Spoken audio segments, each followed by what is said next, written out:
Hello, hi guys! Magandang hapon sa inyong lahat. This is Chin Rodriguez from Masagari Channel, a faith eater, also mata reader. So ngayong hapon, natatagan natin ang sabihin sa iyo ng ating mga gabay. So this is monthly gabay for the month of April 2024 for the sign of Aquarius. So Aquarius, welcome to my channel. Ano kayong messages, advices ng spirit guides ang ating masasaga for today's video? Kanin ba kayang energy o kaganapan sa buhay ng mga Aquarius ang ating mahagilap? So guys, this reading is a general reading lamang, hindi lahat makaka-resonate. Kunin lamang po makaka-relate sa inyo and comment down below kung kaninong energy ang ating nasagap. And of course, don't forget to like and subscribe my channel and hit the notification bell for more videos update. Kasi maraming salamat po sa mga walang sawang pagsuporta sa aking channel. Lalong-lalo na yung hindi nag-i-skip ng ads, naway pagpalain kayo ng Diyos at may kapal, siksik-liglig na gumapaw na biyayang manong balik sa inyo. So let's see what is the messages, advices sa iyo ng ating angel spirit. Angel spirit messages given information for the sign of Aquarius. So there is the Two of Wands. So there is choices and plans. So may mga bagay ka dito na kailangan mo pagpilian at kailangan mo pagdesisyonan, no? So kailangan maging matalino ka sa pagdesisyon with the Knight of Wands. So there's a resilience, no? Kumbaga sinasabi dito, tahimik ka lang dapat sa mga ginagawa mo. Napiliin mo yung tama at akma sa'yo, no? So let's see what is additional messages. And because there's a Six of Cups, so there's a past person related sa iyo, or either an ex, or there's a past friend, or a reminiscence, or memories na maaaring bumabalik-balik, no? Let's see what is additional messages. And because there's the Page of Wands. So there's a news. May magandang balita dito at maaaring magugulat ka sa balita na to. And the Page of Wands is a good news, ideas, information na maaari mong malaman. And there is a King of Cups for devoted, supportive person. So maaaring ito ay maaaring there's a support, there's love effort. So let's see additional messages. And there is a Magician for manifestation. May mga bagay dito na unti-unti mo nang maabot, no? There is a manifest. And there is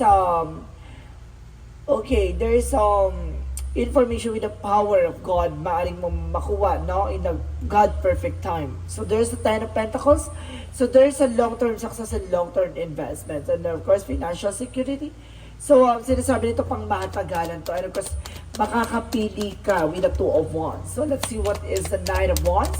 Represent the Four of Wands. So there is an information with celebration.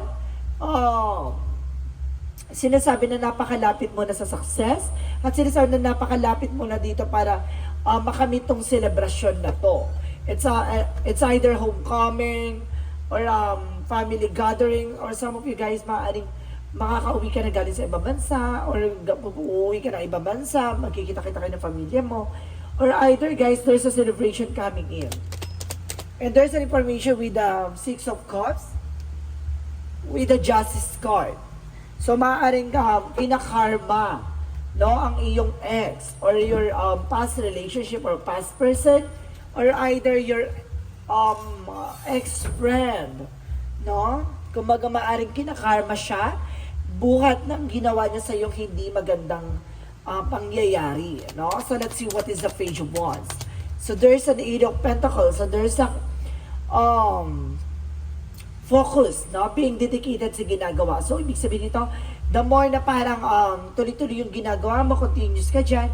At the same time, kumbaga alam mo yung grounds mo, no? Kumbaga nakapokus ka at ayaw mo ng distraction, at diyan ka makakakuha ng magandang balita na magdadala sa iyo ng something, a shocking news na magdadala sa iyo ng success.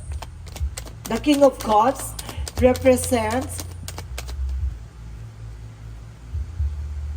the Seven of Wands. So protections, no? Protectionan mo yung grounds mo. Kasi, or either itong tao na to ang puprotekta sa'yo. So, ayan ang sinasabi na, kumbaga, you are being protected. So, ibig sabihin, baka itong tao na to yung magmamahal sa'yo ng totoo.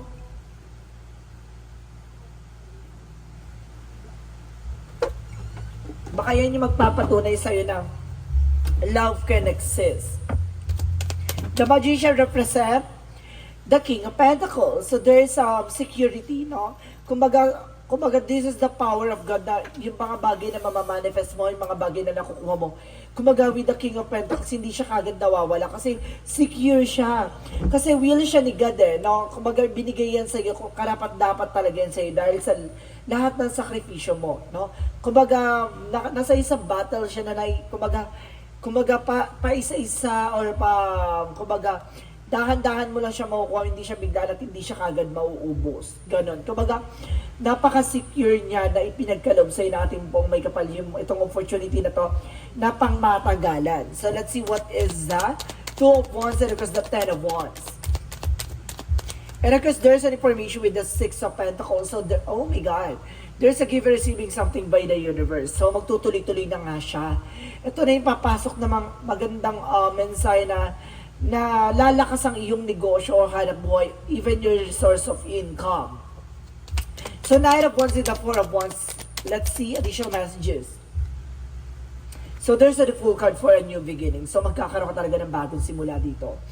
So, para nakikita ko, there's a lot of vacations, travel, and of course, celebration. So, marami kang makukuha dito at makikita, no? At mararanasan. The Six of Cups and the Justice represent the Eight of Wands. So, there's a fast communication and fast movement. Mabilis ang atake ng karma. No? Talagang, kumbaga, ibinalik, no, yung mga bagay na deserve niya. At deserve mong makuha. So, the Page of Wands and the Eight of Wands, Eight of Pentacles, represent the Ace of Pentacles. So, there's a big money, big opportunity. Kaya pala, no, kumbaga nakapokus ka dito sa pag-i-invest, nakapokus ka pa sa pag-earn, or nagpo-focus ka para mag-develop, and of course, para magkaroon ka na expansion pagdating sa source of income. And definitely, nakuha mo talaga with the Ace of Pentacles. So, talagang, ito yung malaking opportunity na magugulantang ka. Kaya pala, may paggulat factor no? Nagulat yung pusa, no? Parang na-shock siya sa balita na to. Kumbaga, nag-enjoy lang naman siya sa ginagawa niya, pero bilang, di ba, pinasabugan siya ng eksena na, eto na, deserve mo to, ganon. Kumbaga, dahil sa pagtsatsaga mo at focus mo sa ginagawa mo, eto, no, mag-earn ka ng gantong malaking gantimpala. Diba? So, let's see what is additional messages with the King of Cups and the Seven of Wands. Represent the Wheel of Fortune. See, I told you, this is the turning back to your favor. So, talagang pumabor sa iyo ang sitwasyon. So, this is the moment talaga na talagang makukuha mo yung hustisya at makukuha mo yung karapat-dapat. Talagang umikot ang kapalaran na kumbaga nasa sayo na ang gantimpala ng buong may kapal. So let's see what is the Magician. And of course, there's the King of Pentacles with the Ace of Cups. See? And even the love offer, no, nandito, no? Talagang nagkaroon ng, kumbaga, overall package siya na ipinagkaloob sa'yo na dahil sa dedication, love mo, and sacrifices na ginawa mo sa nakaraan mo, kumbaga ibinalik ka sa mga bagay-bagay na yan na, kumbaga, nagkaroon ka na realization na, kumbaga, sulit yung mga sakripisyo mo sa nakaraan. Diba? So, let's see what is additional outcome. Ang pinaka-outcome is the Five of Swords. So, ibig sabihin dito, there is a fair fight. Mag-iingat ka lang dyan kasi, kumbaga, minsan kasi nagkakaroon ng self-sabotage that because of your action. No? Kumbaga, dahil din sa drama-drama nila na sinusubukan kong mauulol ka ulit nila or mabubudol, because sinasabi dito na kailangan wag kang maging marupok. No, and of course, there is a Ten of Wands, there is the Four of Wands with Four of Swords with intuition. No, kumbaga lakasan mo ang iyong intuition and there's a rest. No, parang sinasabi na ipahinga mo na yung iyong isipan. And of course, additional messages for the Five of Pentacles. So see, kung sinasabi dito, makaka-recover ka na for finances, so kailangan mo maging mautak, no? About sa finances. And kung sinasabi rin sa'yo dito with the outcome for the Six of Swords with the transition, makakaalis ka na sa situation. So let's see additional messages for that. Messages for career. So there is a strength card, confidence. Kailangan malakas ang kumpiyansa mo na kaya mong gawin at kaya mo makabangon at kaya mong magkaroon ng development ang eksena mo with the High Priestess. Kumaga, there's a lot of mystery and improvement na magaganap dito. No? Kumaga, ito ay mga bagay na hindi mo akalaing makakamit mo. So let's see what is additional messages for love life. Sa love life, there's a Three of Swords. No, napapalibutan ka ng inggitera, napapalibutan ka ng third party. And of course, the Three of Swords is there's a lot of pain, no? Kumaga, lagi kang nasasawi, lagi kang nasasakan. Pero sinasabi dito na may taong nakalaan para sa iyo, no? May taong magmamahal talaga at tatanggap ng mga nakaraan mo. At of course, ipaglalaban ka at mamahalin ka even your flaws. So let's see what is additional messages for your health. So there's a temperance for healing. So unti-unti ka na magagamot at unti-unti nang gagaling ang mga sugat ng kanakaraan at anumang uri ng nararamdaman mo ay unti-unti nang hihilom. So let's see what is the magical fairy messages. For magical fairy messages represent connect with the nature. You're rejuvenated and inspired by spending time outdoors. So sinasabi dito na kumbaga marunong ka dapat na kumbaga kahit pa paano mag-unwind, no, mag-relax. Kasi sinasabi sa'yo dito na kailangan mo nang bumalik sa kinagisnan or kumbaga kinasanayan mo. Diba? Masyado ka na sigurong seryoso sa totoong buhay. And there's a perfect timing. So this is the moment na kumbaga ibibigay sa'yo yan at magpatuloy ka. Because of na nasa tamang direction ka, you are on the right track. So let's see what is the Yin and Yang Oracle card. A Yin and Yang Oracle card represents as the stand spirit guide. So, ibig sabihin dito kaya nangyayari to ay ginagabayan ka ng ating angel spirit and there's an action and beginning. So, kumbaga, dahil din yan sa pagkilos mo at sa kasipagan mo, kumbaga, no, nagkaroon dito ng bagong simula na talagang nakatadhana para sa'yo. So, because there's a spy watching looking at you. Maraming sumusubaybay at maraming kumbaga nakatingin sa'yo, no? Kaya kailangan mo magpatuloy at kailangan mong ilaban. At the same time, may mga tao rin dito na kinukuha lang ka ng informasyon. It's either your client, customer, and because there is a regret, no? Maaaring nagsisisi sila sa mga nagawa nilang kamalian sa'yo. So, ibig sabihin dito, it's good na kumbaga effective yung ginawa mo na i-ignore yung mga nangyayari sa paligid mo. Kumbaga either na kumbaga pinagpatuloy mo at nilaban mo, no? Kahit na hinihila ka nila pababa, no? Sinisipa mo sila na pagkakataon na kaya mong tumayo sa sarili mong mga paa. It's a good part. So let's see what is additional messages. And there's a snake. So see, napapalibutan ka ng ahas. Kaya kailangan alam mo sa sarili mo kung paano mo poproteksyonan at pangangalagaan ng sarili mo. At marunong ka dapat tumanggi at marunong ka dapat umiwas sa mga tukso. And of course, there's a choices. So ibig sabihin nito, kumbaga marami ka pang pagpipilian at marami ka pang, kumbaga, marami ka pang opportunity malalaman at makukuha. With the harvest time. So there's an abundance coming in for you that because of you are being gifted, no? Kumbaga, gift yan ni God na that because of sa mga naranasan mong sakripisyo at mga naranasan mong paghihirap, eto na deserve mo ang maging masaya at maging maligaya na siksik-liglig na guumapaw. So let's see what is Archangel Michael. So there is this person you're asking is about trustworthy. No, yung kumbaga yung taong kinakausap mo ay maaaring pinagkakatiwalaan mo. And of course, make a commitment. Dapat mag-commit ka sa mga bagay-bagay sa negosyo, hanap buhay mo, and of course, even sa love life, no? So let's see what is the chakra messages. And there is a prayer, no? Kailangan mo magdasal. Kailangan mong i-surrender sa ating Panginoon, and there's an acceptance. Marunong ka dapat tumanggap, no, na kung ano man yung mga bagay na meron ka or mga bagay na nangyari sa from the past, at the same time, or either natutunan mo na tanggapin. And there's an abundance. Kaya siguro, nagkakaroon ka ng kasaganahan ngayon, no? Or either parating na ang kasaganahan. So, wag kang mabagot or wag kang mapanghinaan kung hindi ka pa nandito sa sitwasyon ng karangyaan at kasaganahan. Wag kang mag-alala. Grind lang ng grind, konting tiyaga, at sa dulo ay may nilaga, no? So, let's see what is the energy. The energy, there's a contract. So, there's a lot of signing contracts. So, even though, kumbaga, siguro, kumbaga sa ibang bansa, or either sa work, or there is a proposal, or there is a promotions, or there's a marriage contract. So, there is an information with the 7 Chakra Archangel Uriel about sa finances.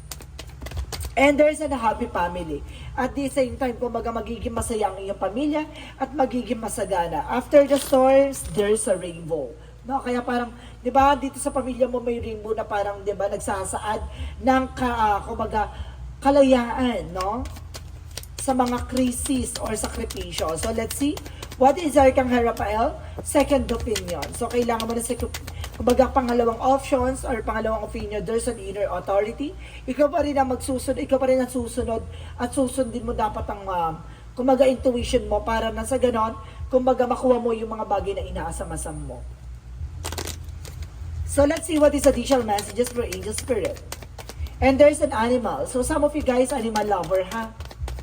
And of course, there's an information with an infinite abundance. So talaga may kasaganahan dito na nag-aantay for you. And of course, there's yoga. So stretching, exercise, no, massage. For Mansology, represents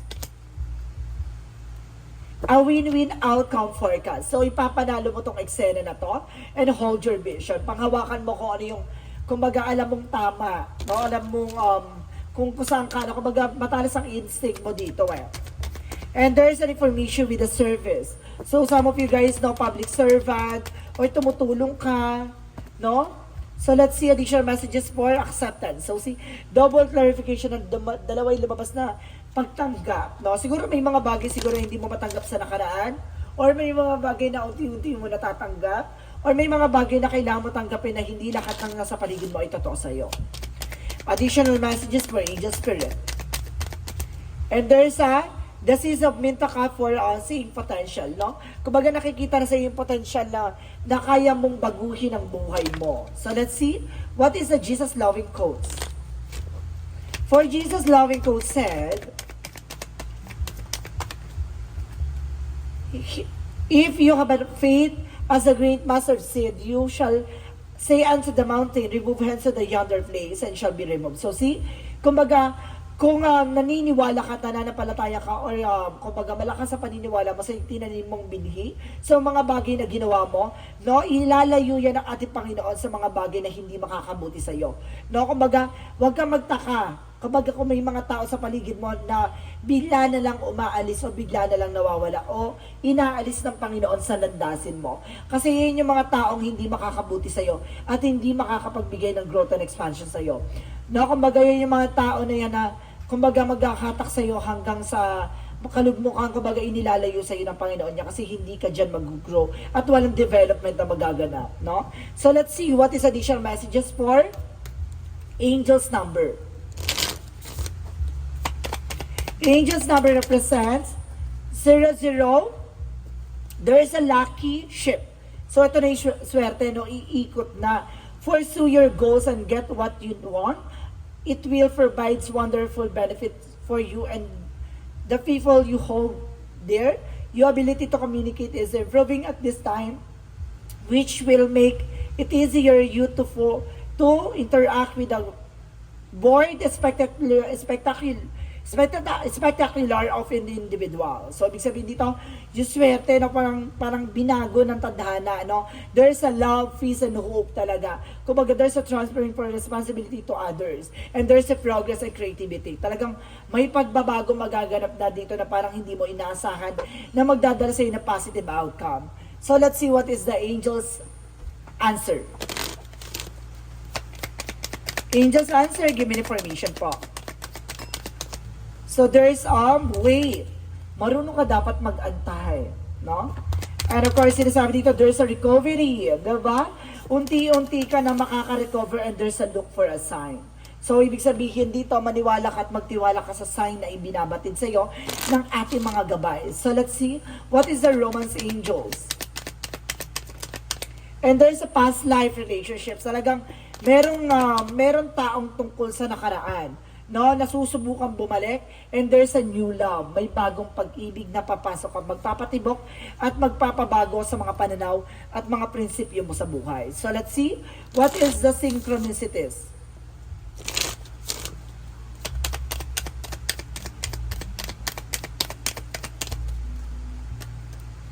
And there is a storyteller. So meron dito, may marites dito or either kumbaga ikaw yung magpapaganda ng kwento mo.